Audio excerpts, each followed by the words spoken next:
हाय हो मोरे रामा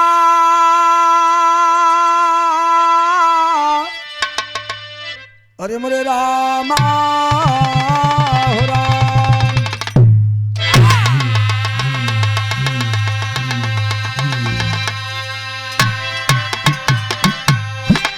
तसु से पार्वती सकुचात कहली अपने दिल के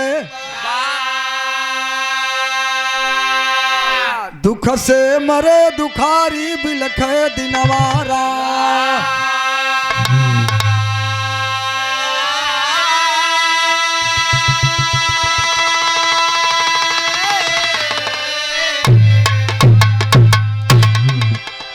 की गरीबवा कहरिला दुखवा स्वामी चला बदल दा निर्धन का नसीबवा गरीबवा कहरिला दुखवा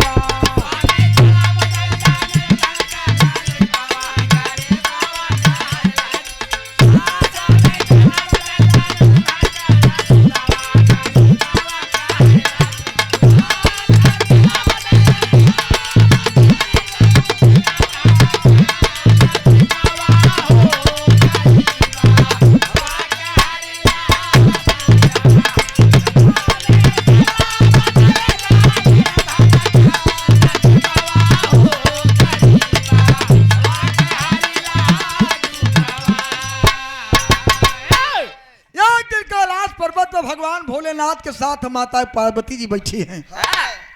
कहली प्रभु तोहार कैसन लीला है क्यों खात खात मरे क्यों खाए बिना मरे। आपका एक भक्त पूरी जिंदगी गुजार दिया बूढ़ा पर आ गया उसका 3 प्राणी 1 गज कपड़ा में तीनों देह कपड़ा बदलत है। भगवान भोलेनाथ कहे कि जाय दे कहे ना जाय दे कहे दे थे ले नहीं करते तू कहे देते न हो तू कहे चला हम चल संगे लाग दे कैसे नहीं लेते कहे हमार भक्त बा कहा कहे हुई काशी में पार्वती जी लिया चल दे गीत लग गई ये सरंगिया वाले कहे डेरावा सरंगिया वाले कहे डेरावा बताई दाए छोटा की नाना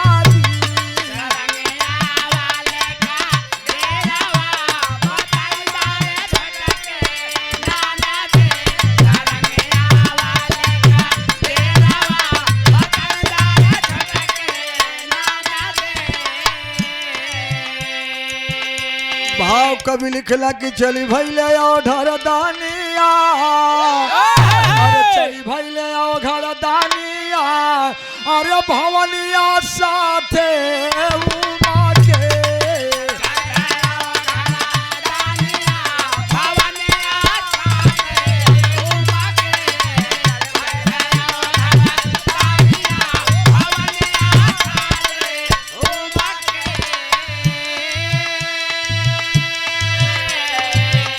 अरे काशी में धैले चारानिया भला काशी में धैले चारानिया भवनिया साथे उमा के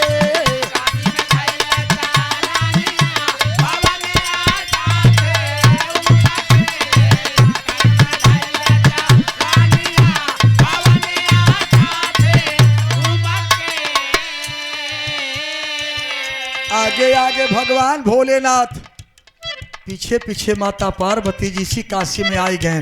काशी में कौने जगह है औलन अरे अइला गौआ गोसाई पूरा काशी की हो नगरिया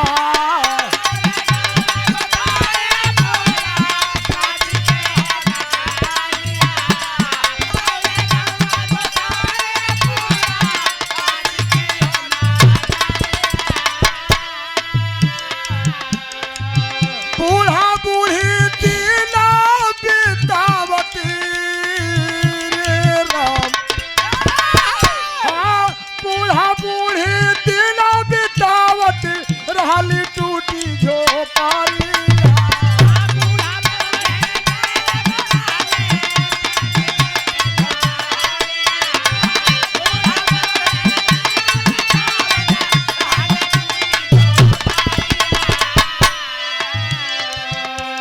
अरे बोले है मधुरी बा चानिया भला बोले है मधुरी बा चानिया भवनिया साथे उमा के बोले है मधुरी बा चानिया भवनिया साथे उमा के बोले है मधुरी बा चानिया भवनिया साथे उमा के। भगवान भोलेनाथ माता पार्वती को लेकर के काशी की नगरी में गोसाईपुर गांव में आए गए। बूढ़ा बूढ़ी एक ठे छोकरा बेटवा 17-18 साल की उम्र थी। बाबू दिन बिता रहे थे। एक कपड़ा से पहले बाबू नहाई के बदलने, एक बाद बेटवा लास्ट में वही माई नहाई के पहन लेत रही। इतनी बड़ी गरीबी बा।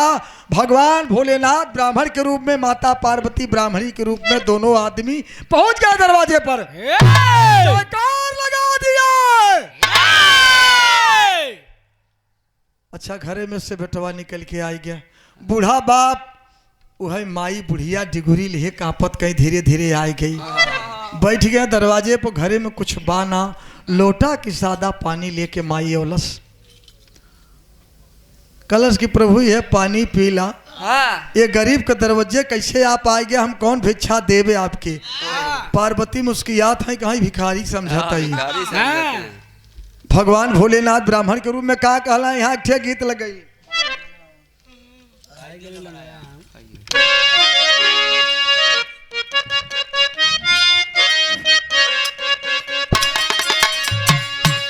मास्टर गीत बजा दिलन।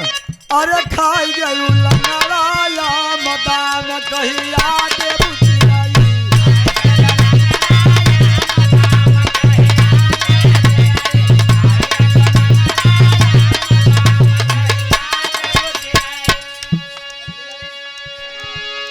ये गोरिया तोरिया होला जवानी।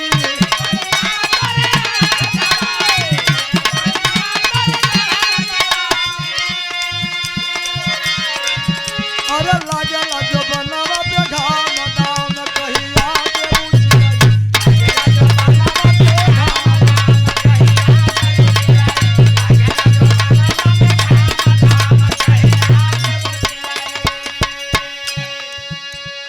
भाव कवि लिखलन। मांग लाए भक्तिन वरदान, मांग लाए भक्तिन गुणवान ध्यान से सुनिला बतिया।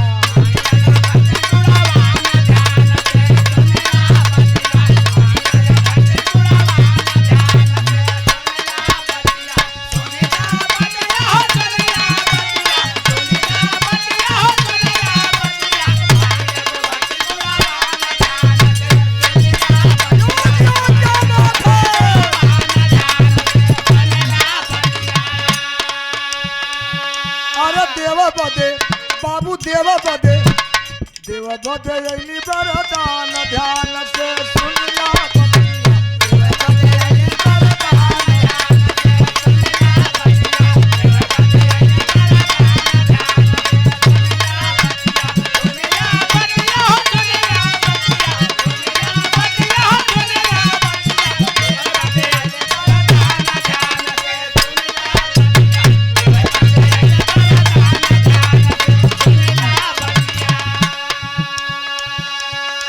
भगवान भोलेनाथ ब्राह्मण के रूप में कला कि जवन इच्छा कहे वरदान मांगला हम देवा बदे आयल है। तोहार कुछ लेवा बदे नाल है। ये तनी बात तू बुढ़िया सुनलस चाचा। शरीर कांपत था। डिगरी छोड़ के दोनों हाथ जोड़ के कहलस का कहलस। अरे बोलल बटनाथ से बेचारी हाथ जोड़ी।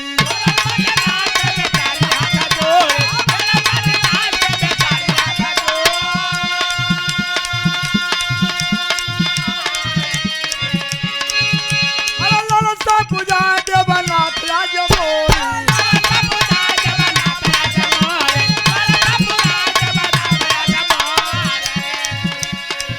अरे हमारा के बाबू हमारा के कई दी जवान ध्यान से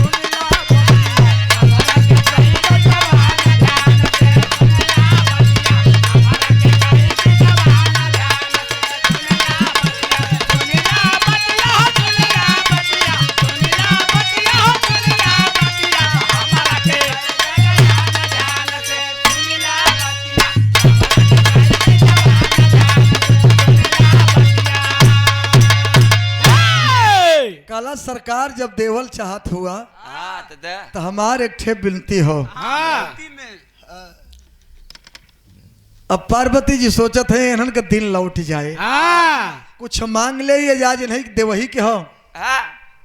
जाके दयु दारुण दिख दीना, जाके दयु दारुण दुख दीना, ताकर मत पहले हर लीना। समझे? कहे माई मांगल का मांगल चाहत हो। बुढ़िया बड़ा प्यार से बेटवा सोचा था कि माई हमार कुछ मांग ले। का मंगलस बुढ़िया? अरे कई कई बूढ़ी सब लोग बुलावे,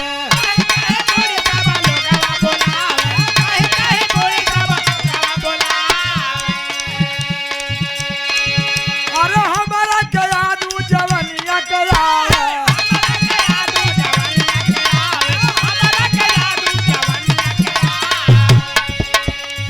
बाबू देखल चाहिए, दादा देखल चाहिए, अरे देखल चाहिए नवा का बिहान ध्यान से सुनिला बतिया।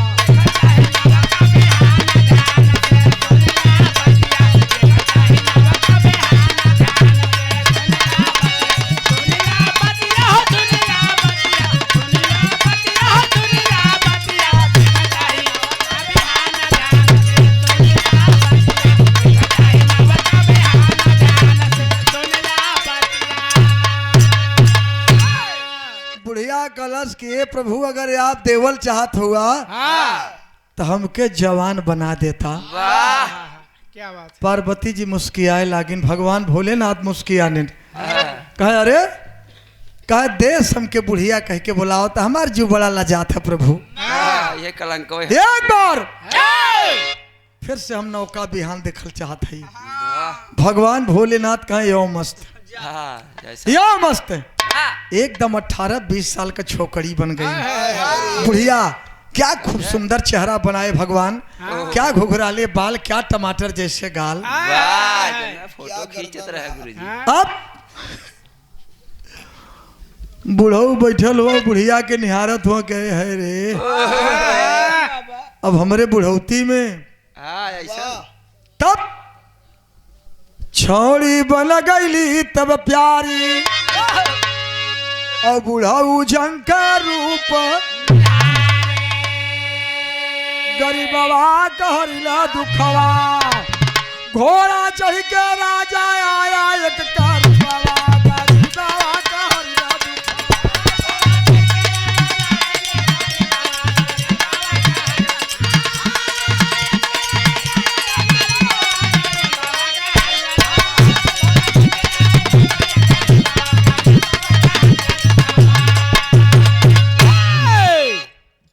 बड़ी सुंदर औरत बना दिए भगवान भोलेनाथ।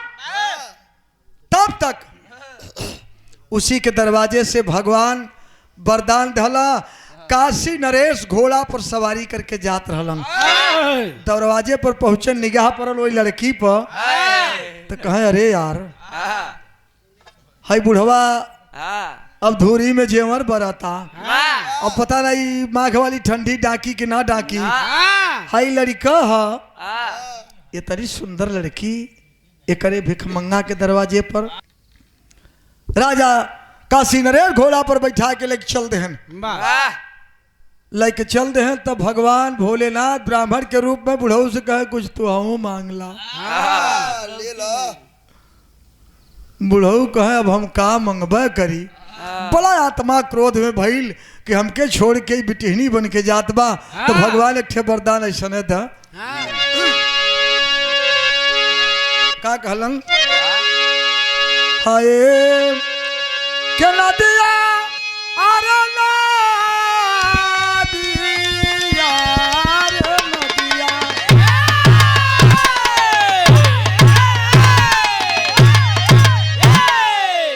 नदिया कहवा हेली कहवा पर हेलान बा, या फतेह में जान बा।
बोले शिव शंकर मुस्काई तुहू मांगला कुछऊ भाई बोले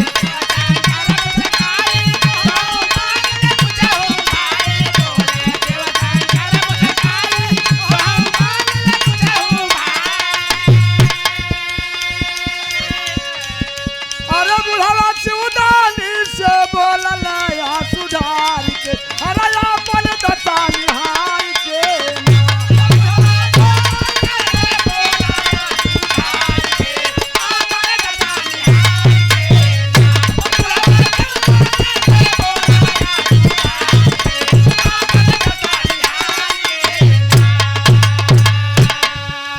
भगवान भोलेनाथ ब्राह्मण के रूप में कहा दादा कुछ तो हम मांगला बुढ़ऊ के तो वह क्रोध लगी बा कि हमार साथ छोड़ के बिटहनी बन के जात बा चला अभी रानी बनी डगडग शरीर कांपत आंख में आंसू भर के बुढ़ऊ भगवान भोलेनाथ से कहना ब्राह्मण रूप में है क्या सुंदर जनाना हमारी रे राम सुंदर जनाना हमारी हो गईली निपाता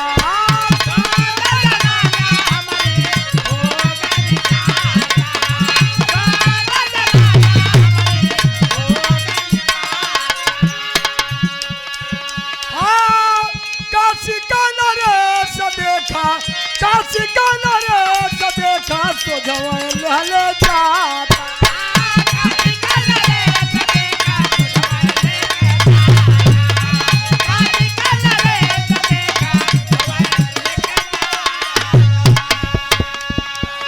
तो प्रभु जी अरे सुअरा रे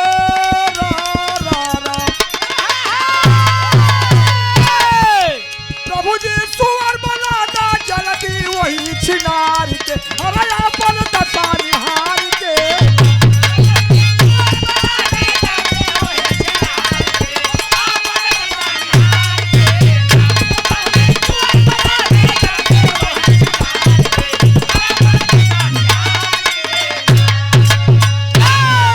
भगवान भोलेनाथ ब्राह्मण के रूप में कहला कि दादा मांगला बुढ़ऊ कहे भैया हम का मंगबे करी तो तनी बढ़िया हमार में हरारू ये काशी नरेश लेके जात हुवन तो प्रभु जी अगर देवल चाहत हुआ तो ये छिनारी के सुअर बना देता बनावा करी भगवान भोलेनाथ का यो मस्त ऐसा अब सुअर बन गई काशी नरेश चल दिए रास्ते में कुछ लोग देखला करे यार काशी नरेश शिकार खेले चला गरहन का सुअर बैठाए हैं सुअर मार खिलाते हैं कुछ और आगे बढ़े तो कुछ लोग करेरे कह लगे करे यार राजा सुअर ले बैठाए हैं अब सुअर काने में आवाज गए काशी नरेश कहे तनी बढ़िया हम लड़की बैठाए तो कुल सारे सुअर कहत हो अब पीछे जब मुड़ के ताकन तो सुअर दुई कोड़ा मारे चुतरे पर और ढकेल दे खर खर खर खर भागते भागते वही मड़ई के नजदीक आ गई कह रहे मड़ई के पास जब आ गई तब बारी बेटवा के आ गए मंजीत बेटवा तई तू हो कुछ मांगला भगवान भोलेनाथ ब्राह्मण के रूप में कहला कि बेटा कुछ तो हो मांगला सुना सुना बेली जवाई में भेली तनी मांगनिया दे जाना तनी मांगनिया दे जाना हम के जिन जाना पुरनिया तनी मांगनिया दे जाना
लड़कवा से भगवान विष्णु भगवान भोलेनाथ हाँ ब्राह्मण के रूप में कहे बेटा तही कुछ मांग ले।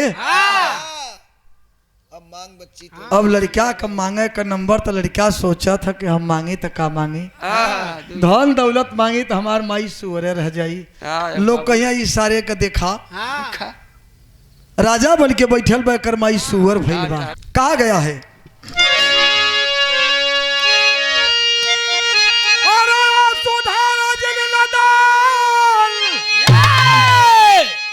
अरे प्रगट भइले भगवान सुअर बनली हमारी माई अबरवाई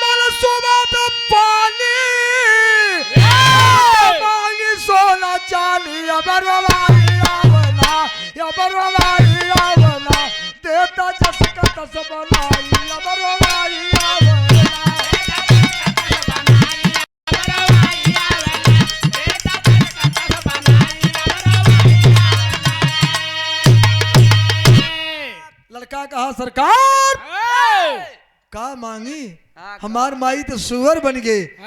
भगवान भोलेनाथ अपने रूप में आ गए, माता पार्वती जी अपने रूप में कहे सोना चांदी मांग ले देश कहे कि अगर सारे कमाई सुअर है ये राजा बन के बैठा है, इसलिए प्रभु हम लोग जैसे रहे वैसे बनाई दे। फिर जिस रूप में रहे उसी रूप में बना दिए भगवान भोलेनाथ। चल दे आगे आगे पीछे पीछे गिरजा जी कहा देखा जिद तू मत किया करा देख लियो ना देख लियो देते हैं ले भाई ना करते हैं दे ही था हम। कैसे दे ही अब पार्वती जी मुस्कियात कहीं चल दे पीछे लाग आखिरी लाइन है खड़ी का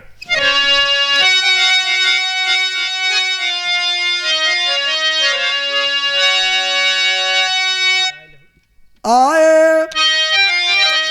अरे राम तीनों प्रणिया अरे तीनों प्रणिया दादा तीनों प्रणिया बाबू तीनों प्रणिया नाही पवल सोना चालिया तीनों प्रणिया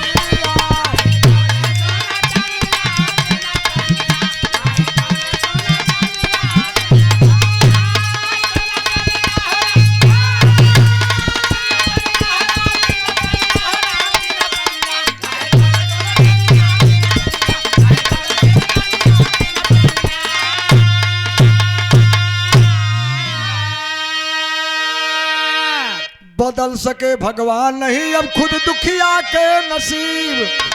अरे कर्म बुला बुरा तीनों प्राणी का रह गईले गरीब तो बिरथा अरे बिरथा हो गईली भाजालिया तीनों प्राणी।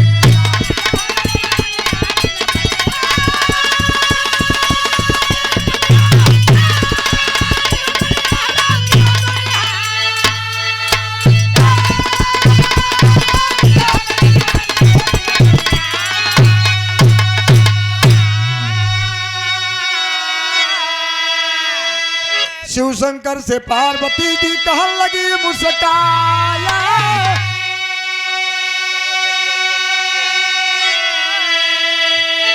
तो किस्मत समाना चावे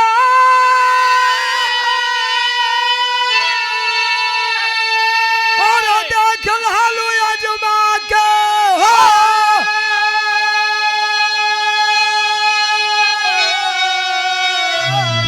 अब से कर हाजर नादानिया तीनों प्राणी।